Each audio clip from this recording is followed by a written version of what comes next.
Hey everybody, it's Grace Potter coming at you from the beautiful Lake Champlain. I'm here today to teach you how to cook what I call the peppered cheddar rigatoni with arugula and cherry tomatoes. It's a little invention I made up on the road. I like to feed my band, the Nocturnals, and I'm going to feed it to you right now. So the first thing I always like to start with, and it's kind of my tradition, but especially with this dish, is a pot of hot, steaming olive oil and some garlic. So come with me. We're going to do some steaming oil now. And one of the things about this dish that makes it so easy is that I actually, when I'm on the road, use the same pot that I cook the pasta in. So you can just cook the pasta whenever, set it to the side, and then ready to roll with this. So we start with garlic. And what you want to do is you want to really let the garlic brown. And just sort of let it set, because what we're doing is sort of the garlic chip style, so that in each bite you're going to get a little bit of that garlic flavor, which is awesome.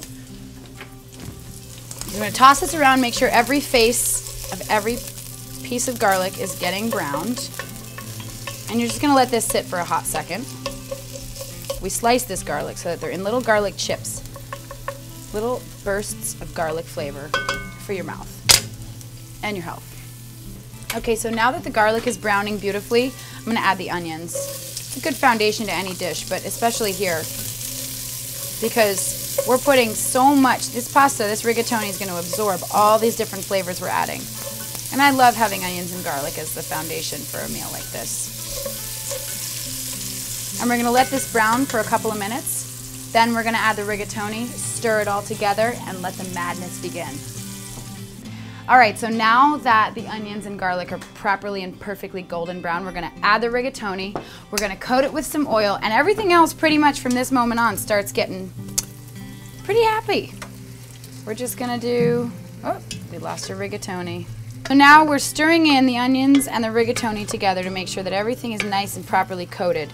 Now all the olive oil is going to have that yummy, oniony, garlicky flavor, so we're just basically making sure that the rigatoni is properly coated. And now we begin to add the pepper. Are you ready for this? Are you ready? Pepper party coming at you. Now, the most important thing with pepper is that you blend it. You don't want to have an overwhelming sense of a black pepper or a pink pepper or white pepper or red pepper flakes. You want to kind of blend them all together. So I make a little bit of a pepper party, and I do a little bit of everything: white pepper, pink pepper, black pepper, and red pepper flakes. But the point is, you want to make sure that the rigatoni is properly coated and it almost looks like pepper-encrusted rigatoni. And it's not too spicy. I mean, if you like it spicy, you can add more red pepper flakes, but for this, with all the flavors that we're adding, including that peppery flavor of the arugula, I think we don't need to overdo it on the spice. We have arugula, and that's going to be the last thing that we add because it's going to melt and turn into this little flimsy thing. So we're going to let that stay off to the side. I like starting with a little bit of parsley. I like to finely chop Italian parsley, but whatever kind of parsley you can find at the store is fine. Now look how that's just coating the rigatoni and making this kind of dress for the rigatoni to wear. It's like a spangly, sexy green dress. Pepper dress. Add a little more.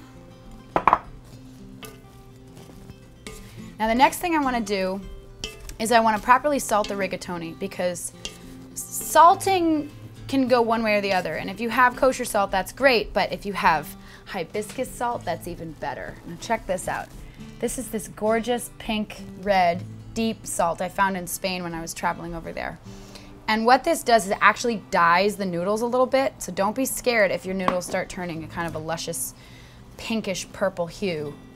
It's totally cool, and it makes it taste really, really good. You can find hibiscus salt in a lot of gourmet shops if you go looking, but sometimes you have to go online for it. This actually was given to us by an obliging herb company from Vermont, which makes me very happy.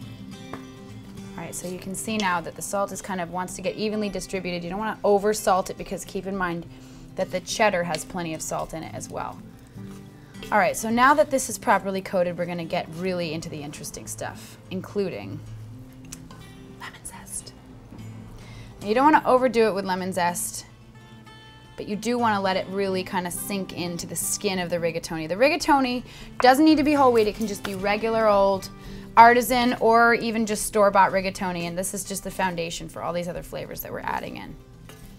Next, we're going to do the cherry tomatoes. These need to get a little cozy and warm with each other, so I don't like to put them in when the pan is on because they're going to melt and turn into a sauce. You really want the cherry tomatoes to stay on their own and just be firm little juice bites. Okay, now we add the basil. We can just give it a little bit of a kick. And I really like the Mediterranean vibe of the lemon and the basil and the olive oil all kind of combining and making this yummy flavor. The star of the show is the cheddar. And you want to make sure you put the cheddar in late enough that it's not going to melt down into nothingness, but early enough that it kind of goos together with the noodles. I like to cube it into 1/4 inch cubes. You can shred it if you want that kind of creamy texture, but I prefer the cubes. It gives you that kind of cheddar burst effect, which is one of my favorite things. So this is 6 ounces of cheddar right here. This is basically 1 full bar.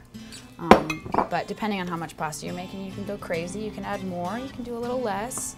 But just look at that. And like I said, you don't want it to melt. You just want it to sort of combine together and get just perfectly soft with the heat of the noodle. And the pan itself is still warm, so you're gonna get that. All right, so now finally, we add the arugula. Now, like I said, arugula melts down, so use a little more than you think you need. And don't be shy, because this essentially is gonna be your salad and your entree. That's how many green things we've put in here. So you should be very proud of yourself that you're staying healthy. Okay, and if you have trouble with the arugula, if you're scared of arugula, don't be scared. It melts down into barely anything. I used to not like arugula because I thought, you know, it tasted too peppery. It was sort of an adult flavor. But now it's my favorite green of all, and I love combining it with basically anything. Now look at that. See what's happening now is the cheese is just softening enough that it's blending with the other ingredients, but it's still staying on its own, so when you bite down on it, you're gonna get these little pockets of flavor. Gorgeous. A little more arugula.